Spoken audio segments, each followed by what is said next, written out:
जय जगन्नाथ सांग मैंने आज आम समस्ते बाहर आम मामू शशुर घर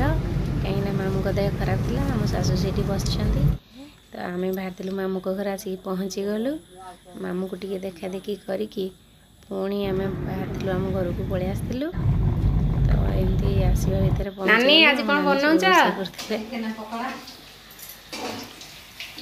आज आम नानी को हाथ तैयारी चिकेन पकोड़ा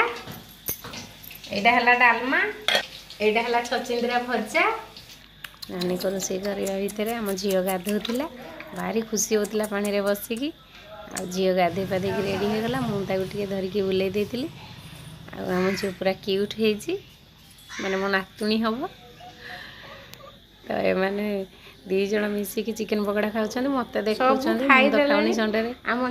तो पुणी मन दुखरे बाहर आम घर को आसी पहुँची गलु से समस्त कहीकि पुणी बाहर कटक तो भारी मन दुख होता जो मैंने भी बाहर रोथे जानते घर फेरला बेलू के मन दुख हुए मो पिला तो पूरा बहुत कांदिले तो वर्षा होता से वर्षा आम आसिक बाहरी आसलु तो आसिक जोरे रास्ता वर्षा जोरे वर्षा हो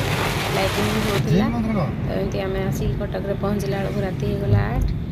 8 तो 8टा बाजिला बेलू बहुत राति